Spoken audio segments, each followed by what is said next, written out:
There are families where anger is acceptable, but sadness isn't.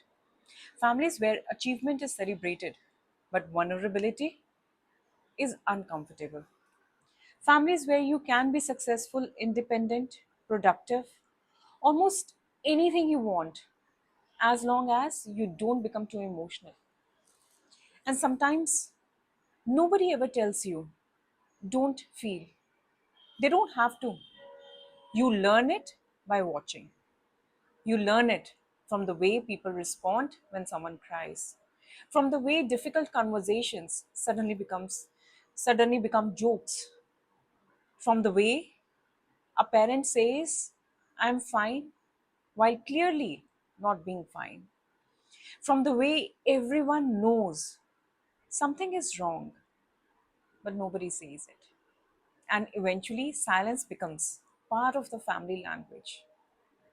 Welcome to Generations. 15 conversations about what we inherit, what we repeat, and what we can consciously choose to change. This is conversation number 3, the emotions we were taught not to feel. Before, before children understand emotional vocabulary, they understand emotional atmosphere. They know when a room feels safe. They know when someone is angry. They know when a parent is distant. They know when something shouldn't be talked about. They may not know the word tension, but they can feel it. And this is where so much of our emotional education actually begins. Not through conversations, but through observation. A child, a child watches what happens when someone expresses sadness. Does somebody offer comfort? Or, or do they simply say, stop crying? Does someone express anger? Is the anger discussed? Or does everybody become afraid? Does someone admit they're struggling? Does the family move closer? Or does everyone become uncomfortable? Children are constantly collecting information. What emotions are safe here? What emotions are dangerous? What emotions make people leave? What emotions get attention? And without realizing it, they begin to edit themselves. Remember, every family has spoken rules, but there are also unspoken ones. Maybe your family's rule was don't talk about money. Maybe it was don't question your elders. Maybe it was don't discuss relationships outside the family. Maybe don't tell anyone what happens at home. And sometimes the rule is simply don't make things harder than they already are. So when you're hurt, you stay quiet. When you're angry, you swallow it. When you're disappointed, you tell yourself that it isn't a big deal. When you need something, you hesitate before asking. Not because you don't have emotions, but because somewhere along the way, you learned that expressing them had a cost. Some children, some children become incredibly easy to raise. Not necessarily because they're naturally calm, sometimes because they have learned not to create emotional inconvenience. They don't ask too many questions, they don't complain, they don't argue, they don't tell you when they are upset. Everyone calls him such a good child, so understanding, so mature. And maybe they are, but maybe they also learn something else. My needs are easier to manage when I don't express them. That lesson can follow you into adulthood. You become the person who says it's okay when it isn't, whatever you want, when you actually have a preference. No problem when there is definitely a problem. I'm fine when you're exhausted. And eventually, you become so disconnected from your own emotions that someone asking, what do you want, can feel strangely difficult for you. There are people who grew up learning that sadness was weakness. Maybe crying was mocked. Maybe vulnerability was dismissed. Maybe they watched their parents continue functioning through everything without ever acknowledging what hurt them. So they learned you don't stop. You work, you provide, you achieve, and you keep moving. You don't talk about it. You don't fall apart. You certainly don't let anyone see you falling apart.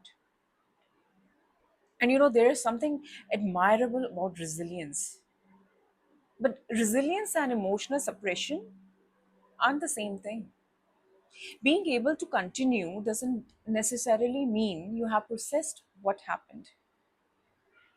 Sometimes we just don't heal. We simply become very functional around our wounds. Then there is anger. Anger is actually interesting because many families have completely different rules for it. Some families allow anger to dominate the house. Someone shouts, everyone becomes quiet.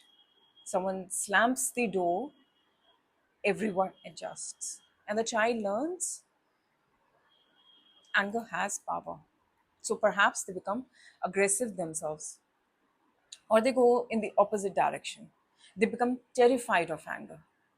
They avoid confrontation at all costs.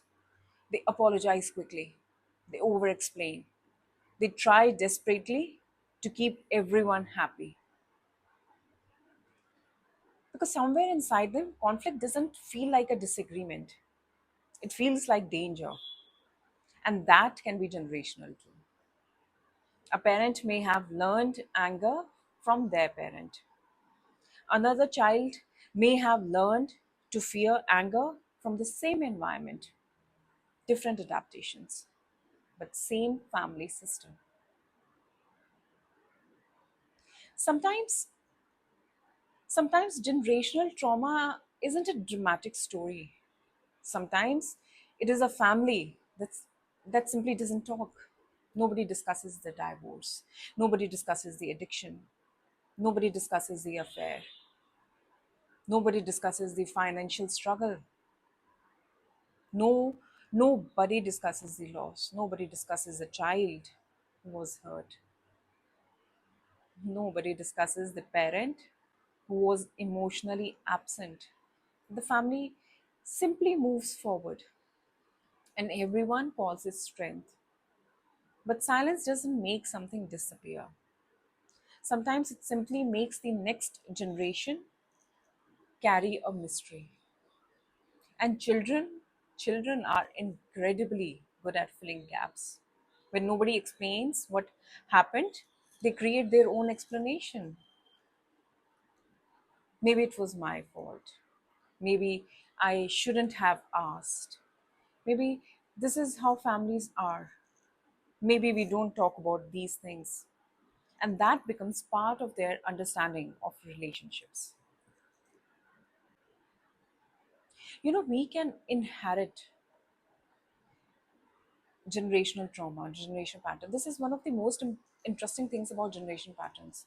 You don't always inherit the exact event, you may inherit the response to the event. Your grandparents may have lived through instability. Your parents may have responded by becoming extremely controlling. You may have, you may grow up experiencing that control. You never experienced the original instability, but you inherited its emotional consequences. Or perhaps someone in your family experienced emotional abandonment. They became hyper independent. Their child learns that needing people is dangerous, and that child grows up believing, I don't need anyone. The original event happened generations ago, but the adaptation kept traveling. That is why sometimes we need to look beyond what happened to me and also ask what happened before me that may have shaped the environment I grew up in. Remember, this is not about blaming our parents. And I want to be very careful over here. Understanding generational patterns isn't about turning our parents into villains because they were children once too. They learned things somewhere. They inherited beliefs. They experienced their own families. They survived their own circumstances. And many people, they just parent with the emotional tools they were given. If nobody taught them how to communicate, they may struggle to communicate. If nobody taught them how to apologize, they may not know how to apologize. If nobody allowed them to be vulnerable, vulnerability may feel threatening. Understanding this doesn't erase the impact. Sometimes explanation is not the same as justification. We can understand where something came from and still decide that it ends with us. What happens when we start feeling again? This is where the work gets uncomfortable. Because when you have spent years suppressing an emotion, allowing yourself to feel it can initially feel worse.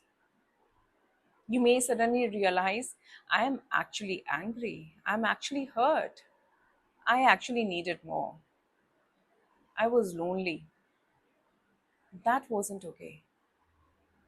And you may wonder, why am I feeling all this now? Because sometimes the emotion isn't new. Your permission to feel it, that is new. And perhaps that's the most important parts of breaking a generational pattern. Not becoming endlessly emotional, not blaming everyone, not living in the past, but becoming emotionally honest. Being able to say, I am hurt, I am angry, I am disappointed, I need help, I don't agree. That mattered to me. I love you, but I can't do this anymore. These are not signs of weakness. They are signs that you are finally allowing yourself to have an emotional voice. So what do we want to pass forward? When we talk about generation healing, we often focus on what we want to stop. Stop the yelling, stop the silence, stop the emotional neglect, stop the guilt, stop the shame. But I think there is another question worth asking. What do we want to pass forward? Maybe emotional honesty, maybe apologies, maybe affection, maybe boundaries, and maybe conversations around mental health. Maybe the ability to say, I don't know, I am scared, I need you, I made a mistake, I am proud of you. Imagine what happens when those sentences become normal in a family. Imagine a child growing up knowing that emotions don't threaten belonging. They that they can disagree and still be loved. That asking for help doesn't make them weak. That crying doesn't make them difficult. That mistakes don't make them failures. That they don't have to earn love by being perfect. This is also generational change. Maybe breaking a generational pattern doesn't always look dramatic. Sometimes it looks like a parent sitting beside their child and saying, tell me what happened, instead of saying, stop crying. Sometimes it looks like a partner saying, I was wrong, I am sorry, instead of becoming defensive. Sometimes it looks like an adult finally admitting, actually, that hurt me, after years of saying it's fine. Sometimes healing is simply allowing an emotion to exist without immediately judging it. Because perhaps the goal isn't to become a family that never hurts each other, because that's impossible. Perhaps the goal is to become a family where hurt can finally be spoken about, where emotions don't have to travel underground, where silence isn't the only way people know how to survive. And maybe that's how something changes. Not because the past suddenly disappears, but because someone finally decides this emotion doesn't have to be buried anymore. This silence doesn't have to continue. This is where we learn a new language. This is Generations, conversation number 3. 15 conversations about what we inherit, what we repeat, and what we consciously choose to change. I'm AK, and this is Silence Between Coffee, where questions that stay long after the coffee is gone. I will see you in the next conversation. Until then, take gentle care of yourself.